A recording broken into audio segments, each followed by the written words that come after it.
Mutiara Hikmah.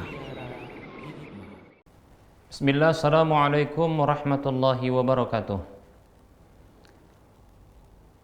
Innal hamdalillah wassalatu wassalamu ala Rasulillah wa ala alihi wa ashabihi wa man walah wala haula wala quwwata illa billah, amma ba'd. Para pemirsa Rosyad TV di mana saja Anda berada, rahimani wa rahmakumullah.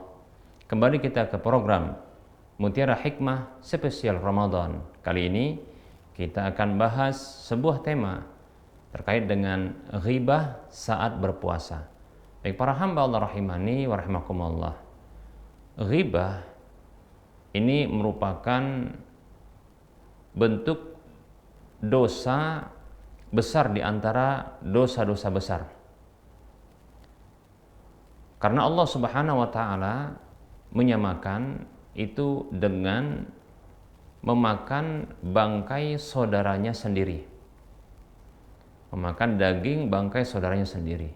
Allah Subhanahu wa taala berfirman di dalam surah Al-Hujurat ayat 12. Allah katakan, a'udzu billahi minasyaitonir rajim, wala yaghtab ba'dukum ba'dha ayuhibbu ahadukum ay ya'kula lahma akhihi maitan fakarihtumuh wattaqullah. Allah berfirman yang artinya, dan janganlah sebahagian kalian itu mengghibahi sebahagian yang lain. Apakah salah seorang di antara kalian suka ia memakan daging bangkai saudaranya sendiri? Maka tentulah kalian tidak menyukainya, dan bertakwalah kepada Allah Subhanahu wa taala. Baik para hamba Allah rahimani wa rahimakumullah. Dosa besar tentunya memakan bangkai, itu merupakan dosa besar, bahkan bangkai saudaranya sendiri. Karena sesungguhnya manusia dilarang untuk disakiti walaupun dalam kondisi dia sudah mati, itu dilarang. Nabi SAW bersabda, kasru admil mayyiti ka kasri admil hayyi. Wa kama qala sallallahu alaihi wasallam. Nabi mengatakan sallallahu alaihi wasallam, mematahkan tulang orang yang sudah mati itu seperti mematahkan tulang orang yang masih hidup. Nah, di sini tentunya ada dosa tambahan. Demikian, ya. Baik para hamba Allah rahimani wa rahimakumullah, oleh karenanya ya, ghibah ini dosa besar. Apa itu ghibah? Nabi SAW mengatakan, atadruna mal ghibah? Tahukah kalian apa itu ghibah? Dzikruka akhaka bima yakrah. Hadis riwayat Muslim, yaitu menyebutkan saudaramu dengan sesuatu yang dia tidak sukai.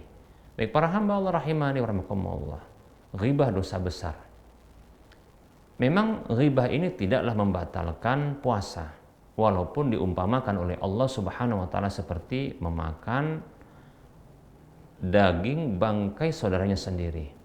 Ini hanya perumpamaan, dosanya seperti itu dia. Hanya saja tidak ada di kalangan para ulama yang menyatakan bahwa pembatal di antara pembatal puasa adalah berghibah atau menghibah. Demikian. Tidak ada Al-Quran dan hadis Nabi SAW yang menyebutkan hal itu. Hanya saja kita khawatirkan bagi orang yang dalam kondisi berpuasa dia menghibah, kita khawatirkan batal pahala puasanya karena dia telah melakukan dosa besar. Para hamba Allah rahimani wa rahimakumullah.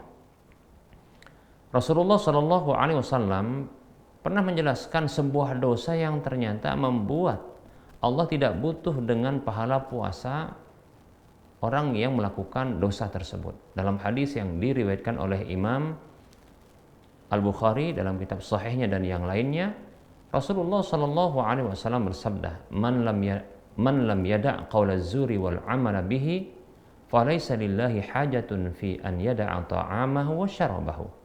Kata Nabi SAW, siapa saja yang tidak meninggalkan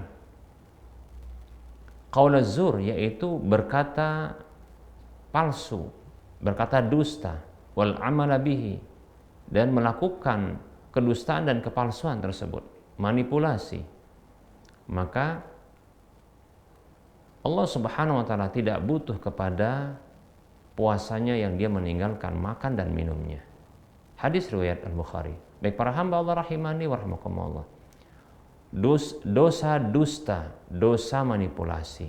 Baik para hamba Allah rahimani wa rahimakumullah. Ini ternyata menyebabkan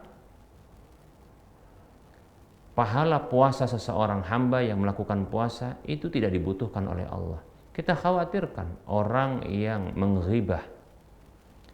Bahkan ini bukan hanya sekedar dosa besar biasa, namun ini dosa besar terkait dengan hak sesama manusia.